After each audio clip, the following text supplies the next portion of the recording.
Son éclat de rire dans l'ascenseur annonçait son arrivée. Elle est apparue avec sa poussette, son bébé, des cadeaux plein les bras et 2 hijabs, un bleu nuit et un vert. Elle a choisi celui qui serait le moins noir à l'écran. Diams, qu'il faut appeler Mélanie aujourd'hui, a toujours la foi et de plus en plus la pêche. Les événements de janvier l'ont poussée à reprendre la plume et à faire entendre sa voix une seule fois ce soir dans 7 à 8, avant de retourner à sa vie tranquille de mère de famille accomplie. Elle évoque pour la première fois les attentats.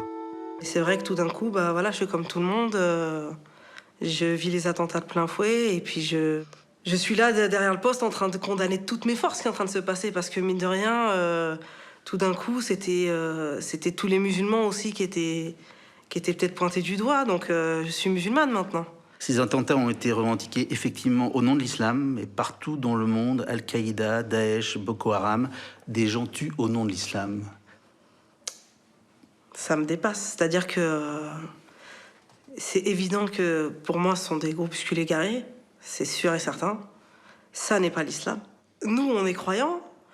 On lit dans le Saint-Coran que quiconque tue un innocent, c'est comme si tuait l'humanité tout entière.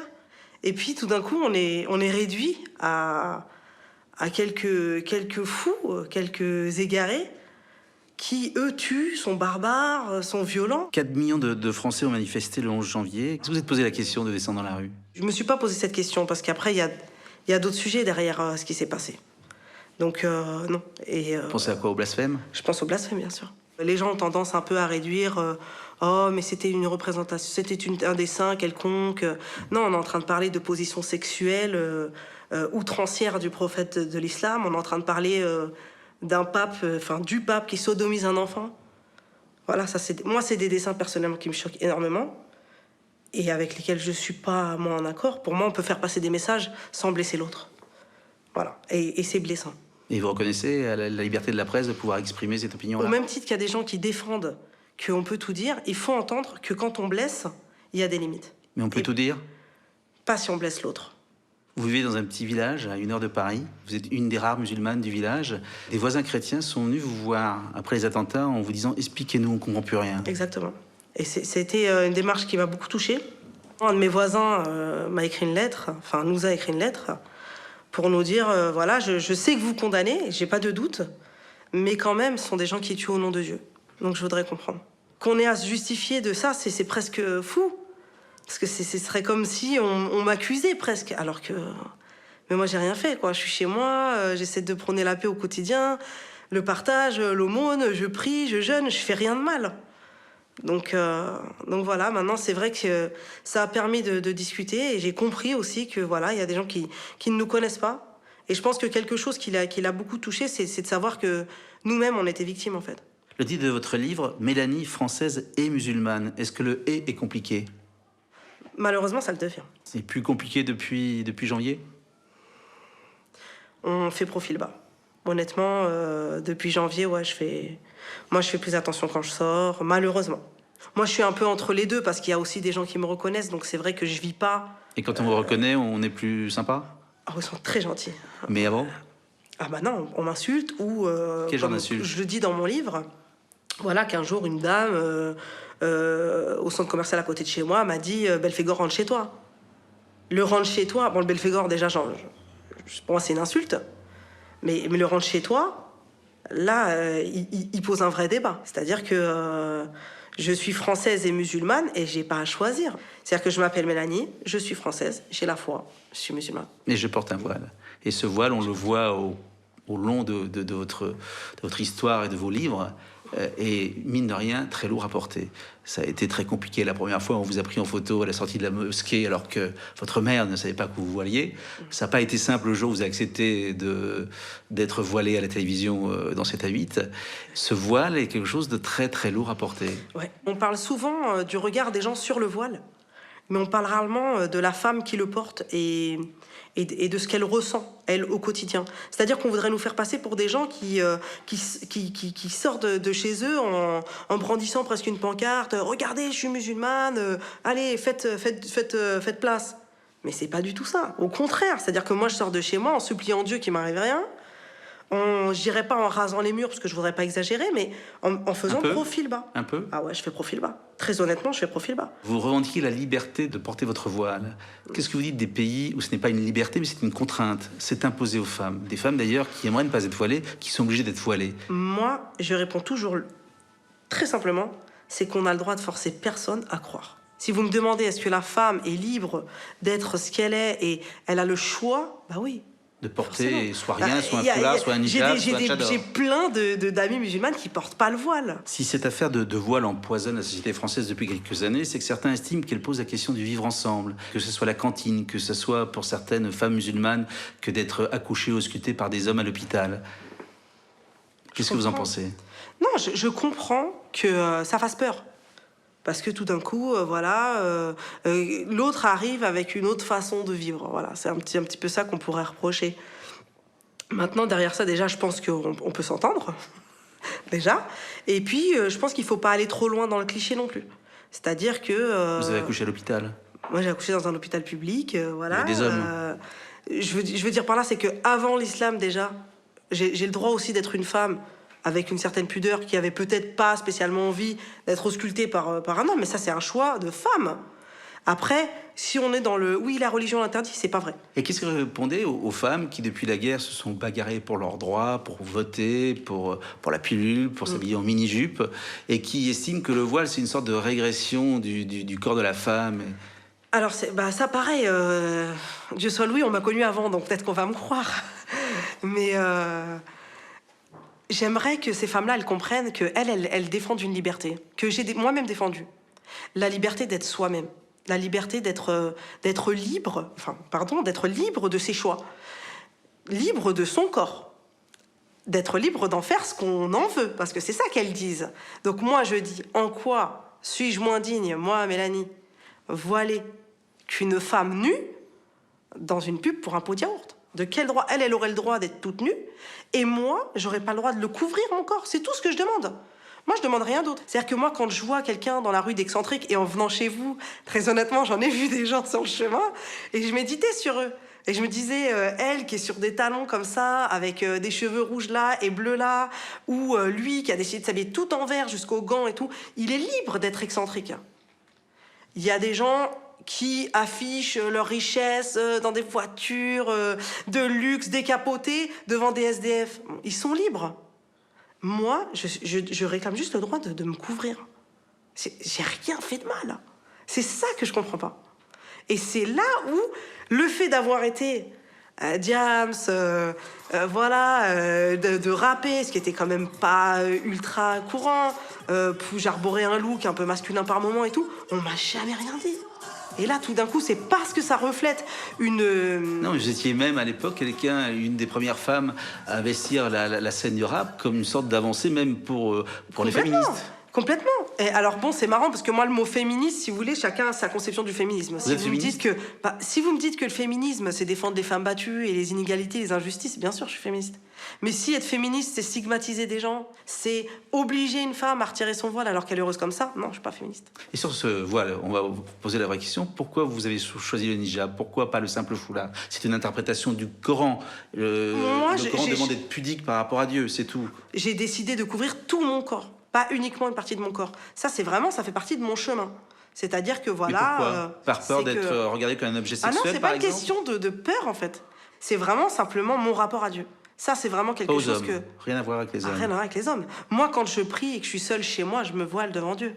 Il n'y a pas de mari, il n'y a pas d'homme. Et lorsque vous êtes seule chez vous avec vos enfants et vos copines, bah vous êtes Diams en jean et en basket? Je suis plus Diams, ça c'est sûr. Je suis Mélanie. Je suis une femme. Je suis une femme comme les autres qui aime la mode et qui aime beaucoup de choses. Si vous me demandez est-ce que je suis voilée quand je suis chez moi avec les miens, ah non, je suis pas voilée. Pas du tout, d'ailleurs. Enfin, ce que je veux dire par là, c'est que je suis une femme comme les autres, qui aime acheter les derniers trucs à la mode et qui aime certaines marques plus que d'autres, qui aime avoir un beau sac à main, si c'est ça que vous me demandez. Donc ça ne nuit pas à votre féminité, selon vous? Au contraire. Au contraire, c'est-à-dire? Bah, au contraire. Moi, je pense que depuis que je me suis voilée, je pense que j'ai même bien plus accepté ma féminité parce que maintenant, elle est pour moi. Elle n'est plus pour tout le monde. On n'est plus tout le temps en train de me regarder et de dire « Ah, elle a grossi, ah, elle a maigri, ah... » Quoi qu'ils seront capables de le faire, même si je suis voilée. On s'est rencontrés il y a 2 ans. Vous étiez maman d'une petite fille. Aujourd'hui, vous avez 2 enfants. Oui. Vous avez divorcé. Pourquoi vous avez voulu dire que vous étiez divorcé? Bah, déjà, je l'ai fait par rapport au papa de mon enfant, Abraham. Donc, j'ai eu un petit garçon qui s'appelle Abraham. Mais il y a aussi une part en moi qui avait besoin de casser certains clichés. Sur la femme soumise? Ouais, ça c'est vraiment un gros cliché, mais sur la femme, on va dire religieuse, donc musulmane, qui n'aurait pas de droit, qui n'aurait pas le droit d'aimer, de ne plus aimer, qui n'aurait pas le droit de se séparer en cas de conflit. Et c'est vrai que je l'ai vécu lorsque j'ai divorcé. J'ai vu que ça avait surpris des gens. Vraiment, ça surprenait que... Ah bon, toi, tu divorces? Vous le dites dans le livre, vous vouliez casser le cliché de la femme musulmane soumise à son barbu. En tout cas, voilà, moi je le dis, je ne suis pas l'esclave. C'est ça qu'on dit souvent, oui, les sauvageonnes voilées et leurs barbares barbus. Bon, bah là, tout d'un coup, si vous voulez, le fait que je divorce, ça vient annuler tout ça. C'est-à-dire que moi, c'est ce que je dis souvent, c'est que derrière le voile, et il faut l'entendre et il faut le savoir, c'est que nous sommes avant tout des femmes. Et comme toutes les femmes, vous avez évidemment souffert du divorce. C'est un moment douloureux dans la vie des couples. Vous avez souffert de la solitude. Et vous dites dans votre livre que vous avez tenu une fois de plus grâce à la foi. Et autrefois, ça aurait été sûrement les médicaments et la dépression et le HP comme vous aviez connu. Ouais. Bah oui, dans le sens où il y a la séparation. Déjà, ça c'est quelque chose que toute femme connaît peut-être une fois dans sa vie et qui est douloureux. Mais il y a surtout le fait d'être seule avec un enfant. Donc oui, effectivement, ça a été une période difficile. Je dis souvent que, en tant que religieuse, c'est vrai que je puise une force incroyable, déjà bon, dans ma prière, dans des lectures, mais auprès de l'histoire des prophètes. Quand je pense à Jésus, et je sais qu'il a été rejeté par une partie des fils d'Israël, et toutes ces choses-là, je me dis, moi, finalement, qu'est-ce que c'est ? Quand je pense à ce que Jacob a enduré ou à ce que Joseph a enduré, tout d'un coup, je me dis, ouais, mais en fait, ça va, moi. C'est rien. Et ça, c'est une parole du prophète Mohammed qui dit qui nous a appris à regarder ceux qui ont moins que nous. Comme on dit, c'est une expression, je pense, qui est assez connue, mais on voit toujours le verre d'eau à moitié plein ou à moitié vide. Ben, la foi m'a permis de le voir à moitié plein, alors qu'auparavant, je l'aurais vu, même pas à moitié vide, je l'aurais vu vide. Diams était une rappeuse en colère contre le monde, en colère contre son père, qui l'avait abandonné, qui l'a pas élevé. Et Mélanie Voilée a décidé de retrouver ce père qui est revenu habiter chez vous. Ouais. Ah oui, ça s'est fait progressivement. J'ai retrouvé mon père une première fois, et puis on a fait connaissance. Il vous a vu donc à l'aéroport Voilée. Vous aviez peur de ce moment-là, là encore? J'ai eu peur de ce moment-là. Après, il avait vu l'interview que j'avais faite avec vous à l'époque sur Internet. Donc, je pense qu'il s'était préparé à me voir comme ça. Donc, vous vous rendez compte que le voile, même pour les parents, c'est pas simple? Ah non, surtout pour les parents, je vous dirais. Parce qu'il y a une grande incompréhension de la part des parents. Après, le cas de mon père, il est un peu à part, parce que mon père, il vient de Chypre, donc il est plus proche du Moyen-Orient. Peut-être que c'est une culture qui est un petit peu plus courante là-bas. Mais pour ma mère, vous savez, ma mère, elle m'a acclamée sur scène et elle a vu des millions de gens s'arracher mes disques. Et puis après, elle m'a vu dans un hôpital psychiatrique réclamer la mort. Et après, elle me retrouve heureuse, voilée, mais lynchée un peu sur la place publique. Vous dites d'ailleurs que les femmes, les mères qui vous applaudissaient, qui demandaient des autographes, à l'époque où vous étiez Diams, vous regardent aujourd'hui avec des regards très sévères. Oui, certaines. Je ne vais pas faire une généralité, mais oui, certaines. Moi, je me fais fusiller du regard parfois. Il y a aussi énormément de gens super sympas. Il y a plein, au contraire, même de Français qui sont presque dans le... Un peu comme ma maman, qui vont être dans le... vous inquiétez pas, c'est rien tout ça. Moi, je vous accepte comme vous êtes. Acceptez-moi comme... Vous aimiez l'adrénaline, que vous étiez prête à faire du saut à l'élastique, du saut en parachute, tout. Défier la mort. Ouais, je le dis honnêtement. Rien ne vous manque de tout ça. En fait, là où c'est... Non, en fait, c'est ce qui est extraordinaire aujourd'hui, c'est de constater à quel point on peut changer. J'ai changé, comme je vous dis, sur ces aspects négatifs, mais les aspects positifs, je les ai toujours. J'aime vivre encore plus qu'avant. J'aime partager du temps avec les miens. Encore envie de faire du parachute? Encore envie de... Franchement, non. Non, parce que la vie, elle a de la valeur pour moi aujourd'hui. Elle a une grande valeur. Elle a une valeur... Encore envie de faire la fête, par exemple? Mais qui vous dit que je fais pas la fête? Je vous pose la question. On fait la fête régulièrement. Mais je suis heureuse, en fait. Et surtout, je suis un être humain. Oui, mais c'est fou, mais c'est puisque vrai. vous expliquez que vous êtes une femme française, musulmane, épanouie, heureuse, qu'est-ce qui vous empêcherait, par exemple, de rapper? Ce serait une Ah, première. non, parce que je peux pas non plus faire abstraction du milieu dans lequel j'évoluais. Et ce milieu-là, j'ai entendu un jour quelqu'un dire une phrase que j'aime trop. Ce milieu-là, il fait sortir le pire de nous-mêmes. Quoi, le showbiz, le rap Ouais, le showbiz, la gloire, tout le monde où il y a des intérêts. Où il y a le paraître, puis il y a aussi la réussite, l'ambition, être le numéro 1, toutes ces choses-là. En fait, ça pousse les uns et les autres à se marcher dessus, à... Il n'y a pas que ça, il y a aussi la musique, il y a aussi l'art, il y a aussi le rap, il y a aussi les rimes, pour moi, c'est la poésie. indissociable. Moi, j'ai toujours expliqué, moi, je chantais pas pour chanter. J'avais des messages à faire passer, j'avais une colère en moi, et ça, je l'ai toujours dit. Moi, j'aimais le rap parce que c'était brutal, parce que c'était cash. Je suis pas partie faire du violon, excusez-moi. Hein, voilà, j'étais pas dans ce milieu-là. Donc, tout d'un coup, moi, je deviens une petite femme super apaisée, super bien, super en paix avec elle-même. Femme au foyer. Femme au foyer, et je suis trop heureuse, en fait. C'est quoi vos journées? Bon, déjà, je suis mère de famille, donc toute mère de famille vous dira que la journée, elle commence sur les chapeaux de roue. Mais... Vous êtes très contemplative, vous aimez beaucoup regarder la nature. Oui, mais après, je voudrais pas non plus qu'on ait cette image de moi, je suis une mystique qui a lâché le monde, et puis je suis comme ça, qu'en regardant une fleur. Non, c'est vrai que ce qui est fou aujourd'hui, c'est que je peux pleurer quand je regarde une fleur, parce que c'est vraiment quelque chose qui m'émerveille. On est là, on est dans la vie courante. On fait tout comme tout le monde, si ce n'est que si toi, t'as les cheveux blonds et noirs là, moi, j'ai juste un voile. Ça me fait sourire presque, parce que je me dis, mais on m'imagine comment?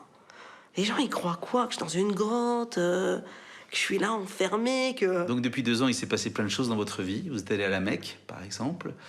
Vous avez enterré votre grand-père. Vos grands-parents étaient chrétiens, pratiquants. Et vous avez lu au pied du lit de votre grand-père, alors qu'il est en train de quitter ce monde, des versets du Coran. Ouais. Il m'a pris la main et il m'a dit, c'est la paix, ça, ma fille, c'est la paix. Et ça m'a bouleversée. Vous étiez voilée, bien sûr. Ah oui, j'étais comme je suis avec vous. Mais parce que j'étais dans un lieu public, j'aurais été à la maison, non. En fait, d'un coup, il a laissé tomber tout ça. Et puis, voilà, il s'est dit, oui, effectivement, ma petite fille, elle est en train de me dire des belles choses, elle est en train de me parler... finalement que la vie c'est pas posséder un iPhone ou j'en sais rien moi, avoir l'amas des biens et tout ça, non, que la vie elle va s'arrêter. La vie elle va s'arrêter et puis là il faut se poser des questions. Qu'est-ce que je laisse? Où est-ce que je vais? Voilà, et c'est à ces réponses-là qu'on a essayé de trouver ensemble, et tout d'un coup de méditer sur sa propre mort et moi sur la sienne, ça ramène à l'essentiel dans la vie. Qu'est-ce que vous pouvez dire à vos fans qui vous regrettent aujourd'hui, qui regrettent Diams, qui aimeraient l'entendre chanter encore? Ils sont plus fans. Ils me disent, je t'ai énormément aimé par le passé. Tu me manques. Et parce que je t'ai aimé, je suis très heureux pour toi, ou je suis très heureuse pour toi, si tu es heureuse. Maintenant, oui, tu nous manques. Mais ton bonheur avant le nôtre. Est-ce qu'il vous manque? Oui, mais je les croise souvent maintenant. C'est plus comme avant. Est-ce que vous écoutez encore vos chansons? Non. Est-ce que vous les ferez écouter à votre fille? Oh non, franchement, j'aimerais pas. Je préférais lui faire lire mes livres. Non. Ah non, parce que j'assume pas. Non, j'assume pas. Il y a des trucs... voilà, j'étais vulgaire, hein, faut pas l'oublier aussi. J'ai dit des choses qu'aujourd'hui, non, sur lesquelles je suis plus... Comme je dis, je suis plus cette femme-là. Je suis plus en colère, je suis plus... c'est plus la guerre dans ma tête. Je suis plus en quête d'une vie à 1000 à l'heure, de Bonnie and Clyde et de... Je suis tranquille, quoi. Et vous n'aimez plus les diamants? Ah bah si, hein. Plus qu'avant. Si, j'aime les diamants, mais je les porte sous mon voile. Merci Mélanie. Merci à vous.